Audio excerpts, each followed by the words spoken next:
Réginald Boulos, c'est l'histoire d'un homme qui a tout été à la fois. Médecin, homme d'affaires, patron d'entreprise, chef de médias, politicien et condamné.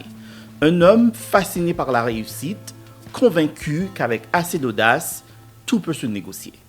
Pendant 40 ans, son nom va se retrouver à la croisée de l'argent, du pouvoir politique, de la justice et de l'une des affaires politiques et judiciaires les plus complexes d'Haïti.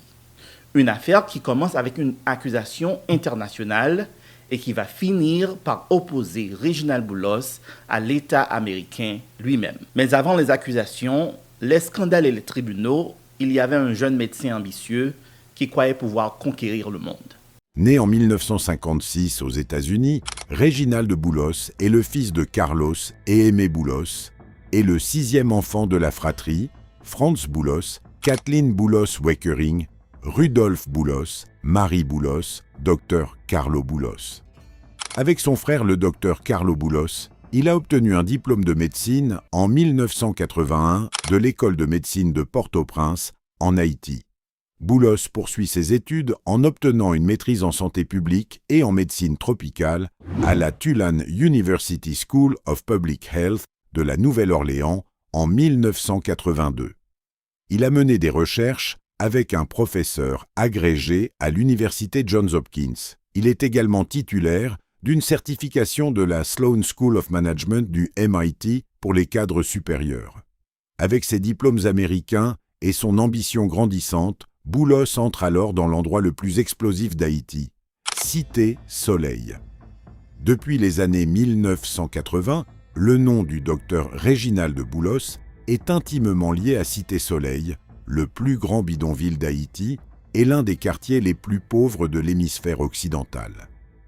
À travers les centres de développement et de santé, connus sous le sigle CDS, il dirigeait un vaste réseau médical composé d'un hôpital de 114 lits, de plusieurs cliniques et d'un important programme alimentaire.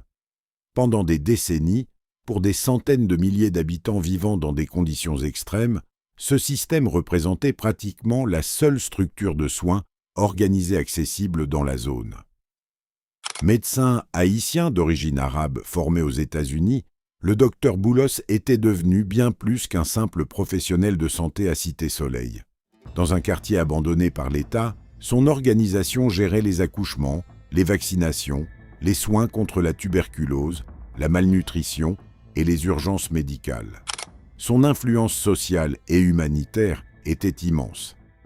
À une époque, certains graffitis dans les rues résumaient cette réalité en une formule simple, Boulos égale santé. Mais dans l'Haïti explosive des années 1990, où la politique pénétrait chaque institution, cette influence finit par devenir une source de conflit. Les groupes proches du mouvement Lavalas et du président Jean-Bertrand Aristide accusèrent le docteur Boulos d'entretenir des relations ambiguës avec les militaires et les groupes paramilitaires durant la dictature qui avait précédé le retour d'Aristide au pouvoir en 1994. Certains militants l'accusaient d'avoir collaboré indirectement avec les forces répressives afin de préserver le fonctionnement de son hôpital.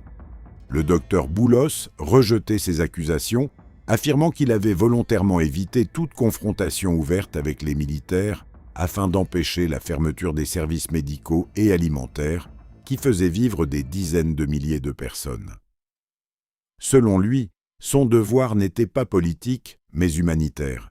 Maintenir les soins coûte que coûte dans un quartier où l'effondrement du système de santé aurait provoqué une catastrophe. Malgré une période d'accalmie, après le retour d'Aristide, les tensions reprirent rapidement. L'épisode le plus symbolique survient lorsque le docteur Boulos accompagna Tipper Gore lors d'une visite officielle à Cité Soleil avec une délégation américaine liée au vice-président Al Gore. Le cortège fut violemment caillassé. Pour le médecin, cet incident marquait clairement une volonté politique de l'humilier publiquement et de l'affaiblir auprès de ses bailleurs internationaux. Peu après, invoquant des menaces de mort visant lui-même et ses 1500 employés, le docteur Boulos ferma l'hôpital et les cliniques du CDS. Il demanda au gouvernement haïtien de reprendre les installations, mais l'État refusa, incapable d'assurer la continuité du programme.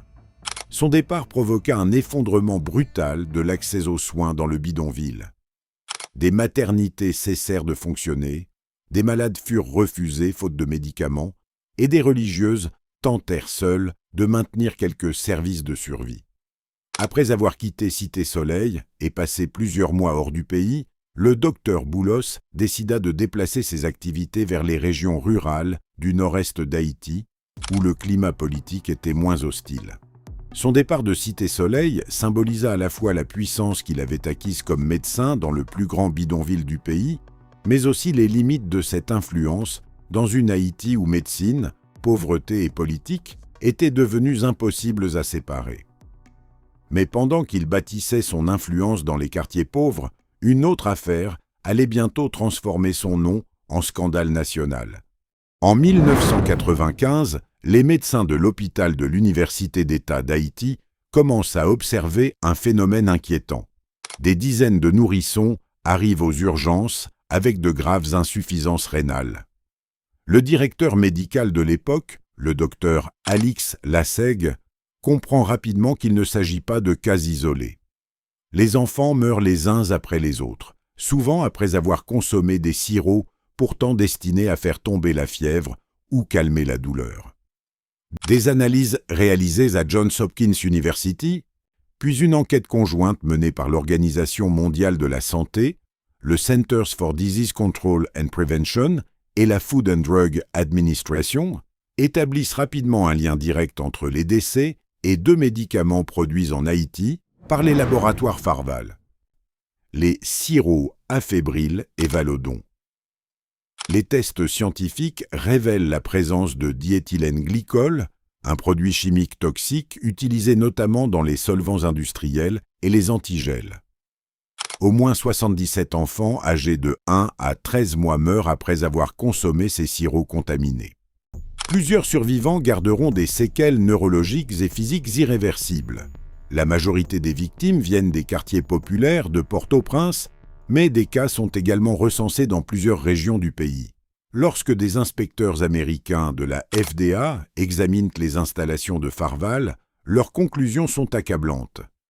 Ils décrivent un laboratoire fonctionnant pratiquement sans système sérieux de contrôle de qualité. Le scandale devient national. En 1996, le gouvernement haïtien ordonne finalement le retrait des médicaments du marché et ferme temporairement le laboratoire.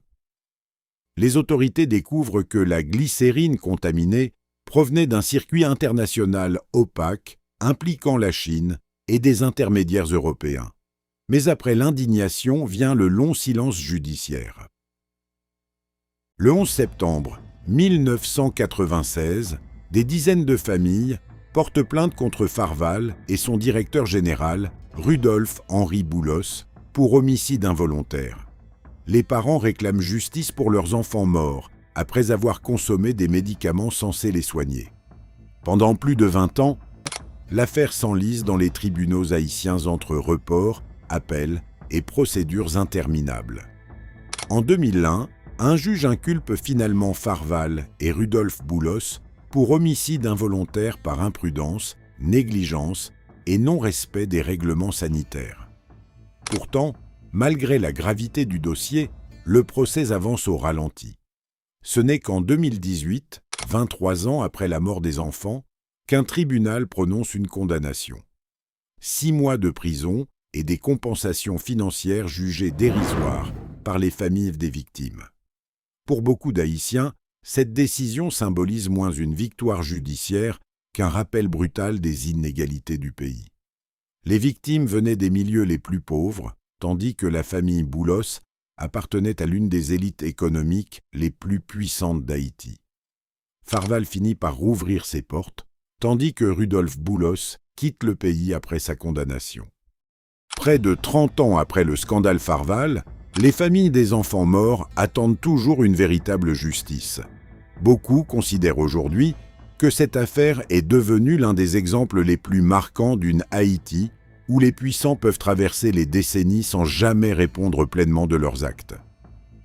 Malgré le scandale de l'affaire Farval, l'empire économique de la famille Boulos continue de s'étendre en Haïti.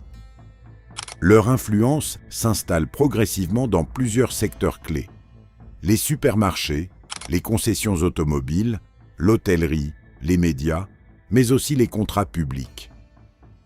Pendant des années, cette ascension donne l'image d'une réussite spectaculaire, celle d'une famille devenue incontournable dans l'économie haïtienne.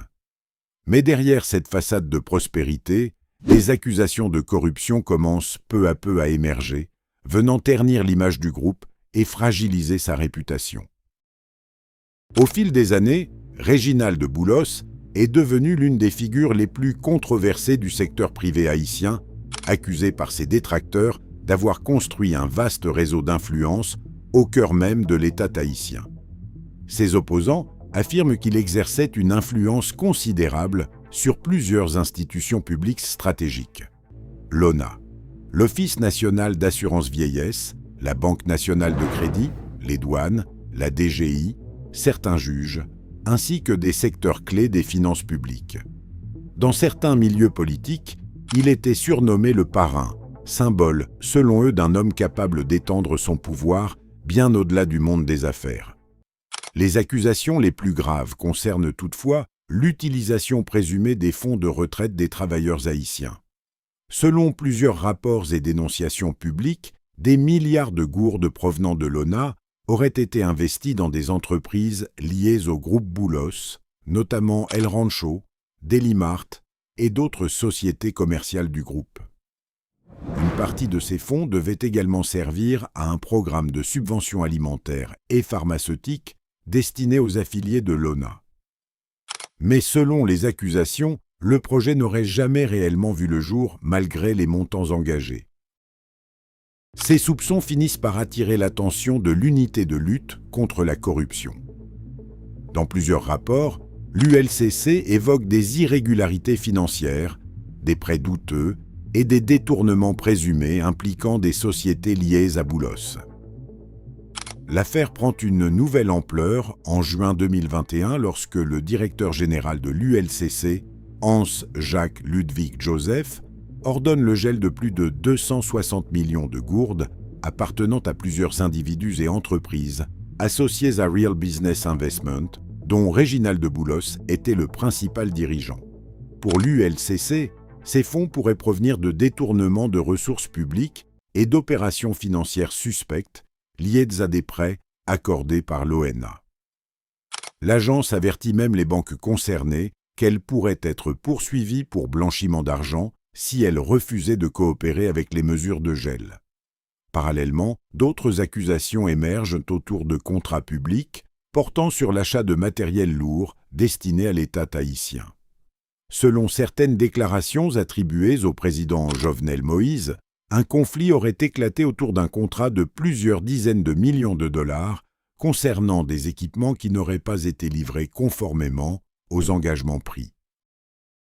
Mais du côté de Boulos et de ses alliés politiques, la version est totalement différente. Son mouvement politique, MTV Haïti, dénonçait plutôt une campagne de persécution politique orchestrée par le pouvoir en place afin de neutraliser un adversaire influent opposé au projet de référendum constitutionnel du président Moïse. Ainsi, entre accusations de corruption massive, enquête de l'ULCC, gel de comptes bancaires et dénonciation de persécution politique, le dossier Boulos est devenu l'un des symboles les plus explosifs du débat sur la corruption, l'oligarchie et les rapports entre pouvoir économique et État en Haïti. Parallèlement aux accusations de corruption, le nom de Réginald Boulos va également apparaître dans une affaire encore plus explosive. Selon plusieurs allégations, l'homme d'affaires entretiendrait des liens avec certains gangs armés opérant à Port-au-Prince. Des accusations graves qui vont progressivement associer son nom non seulement au pouvoir économique et politique, mais aussi à l'univers opaque de la violence armée en Haïti. Au fil des années, Réginald Boulos a été visé par de nombreuses accusations concernant des liens présumés avec certains chefs de gangs influents de Cité Soleil. Dans un pays où les groupes armés occupent depuis longtemps un rôle politique et territorial majeur, ses opposants affirment qu'il aurait utilisé certains réseaux criminels comme levier d'influence et de pouvoir.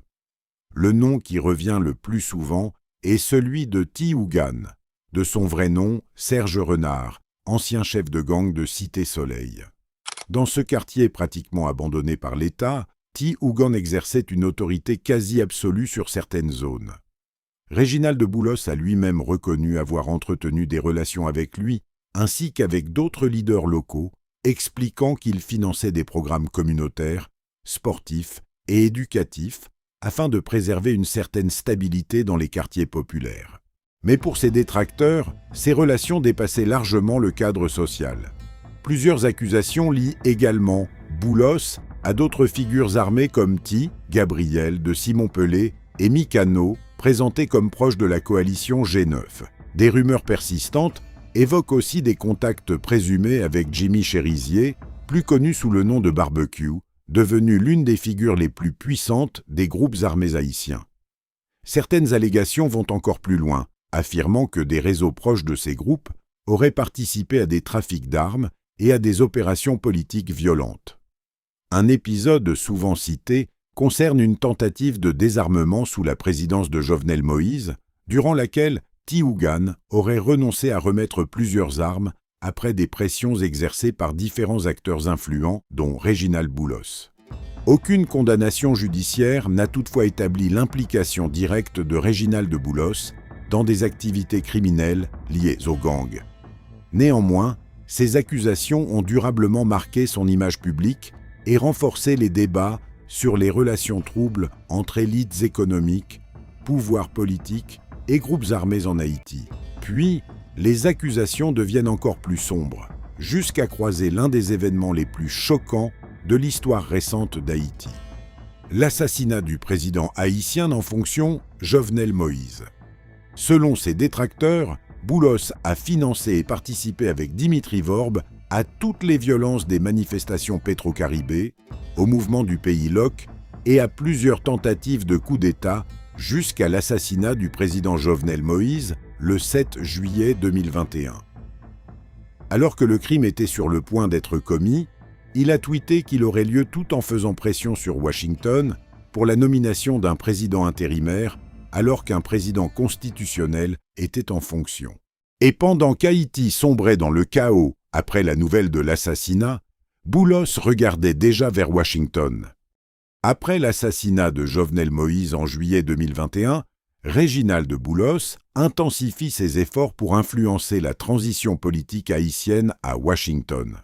Quelques jours avant la mort du président, Boulos avait engagé le lobbyiste américain Art Estopinan, ancien collaborateur de la députée républicaine Ileana Ros-Lehtinen, afin de représenter ses intérêts auprès de l'administration américaine.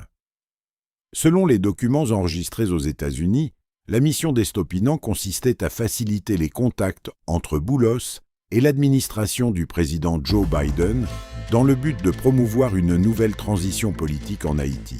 À cette époque, le pays sombrait dans une crise institutionnelle profonde, aggravée par l'assassinat de Moïse et les rivalités entre plusieurs prétendants au pouvoir. Boulos, dirigeant du mouvement MTV Haïti et figure importante de l'opposition, avait longtemps contesté la légitimité de Jovenel Moïse, estimant que son mandat aurait dû prendre fin le 7 février 2021.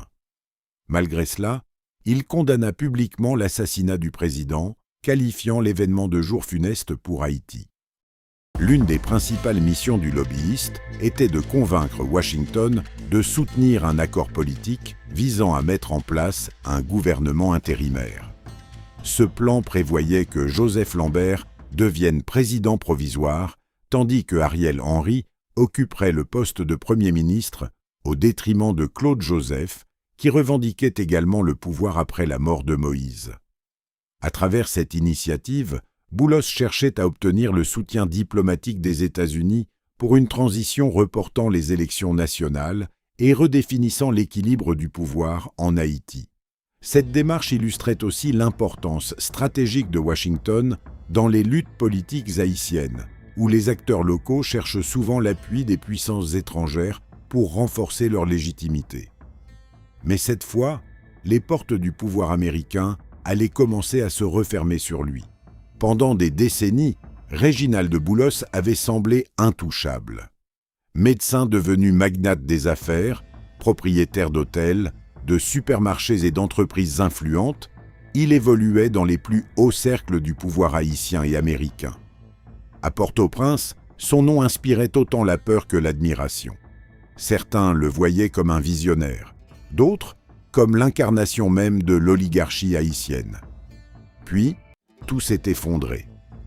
Un matin, dans sa résidence de Palm Beach, en Floride, des agents de l'ICE frappent à sa porte. L'homme qui, autrefois, rencontrait diplomates américains et dirigeants politiques est désormais conduit par les autorités fédérales américaines pour violation présumée des lois migratoires. Quelques heures plus tard, il est transféré dans un centre de détention fédéral. Le contraste est brutal. Celui qui rêvait un jour de diriger Haïti se retrouvait désormais derrière les murs d'un centre de rétention. Mais l'arrestation ne se limite pas à une simple affaire d'immigration. Dans un communiqué explosif, les autorités américaines accusent Boulos d'avoir contribué à la déstabilisation d'Haïti.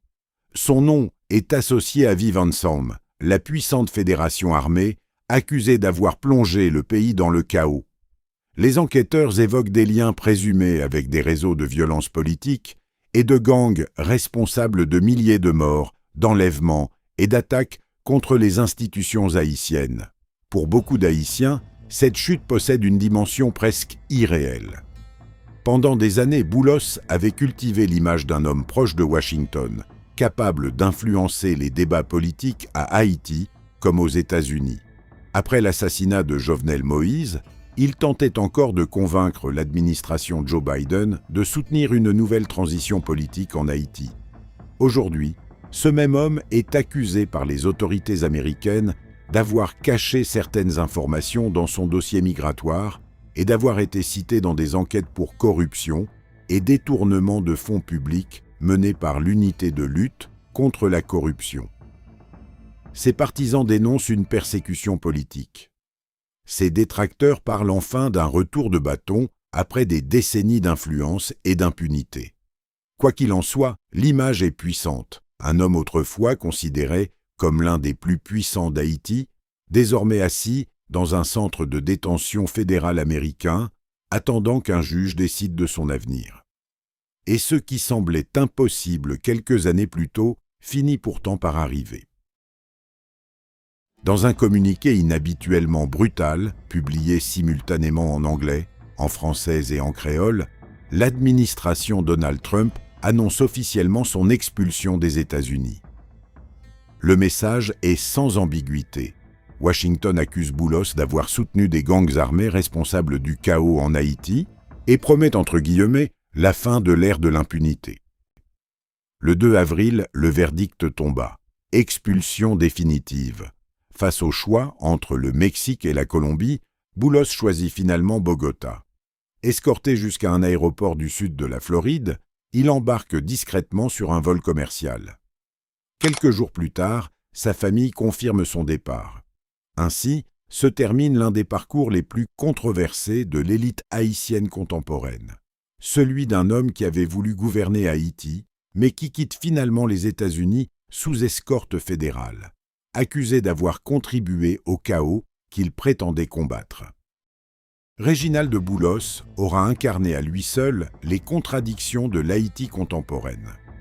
Médecin influent à Cité-Soleil, homme d'affaires multimillionnaire, proche des sphères diplomatiques américaines et aspirant à la présidence, il s'était construit l'image d'un homme capable de combler le vide laissé par un État défaillant. Pendant des décennies, son pouvoir semblait s'étendre des hôpitaux aux banques, des médias aux cercles politiques. Mais cette ascension s'est progressivement transformée en symbole d'une oligarchie accusée d'avoir prospéré au milieu du chaos haïtien. Accusations de corruption, détournement de fonds publics, liens présumés avec des gangs, scandales sanitaires et conflits politiques ont fini par ternir son image. Son arrestation puis son expulsion des États-Unis marquent finalement une chute spectaculaire, celle d'un homme autrefois considéré comme intouchable, devenu l'un des visages les plus controversés de l'élite haïtienne. Merci d'avoir regardé. On se retrouve dans la prochaine vidéo.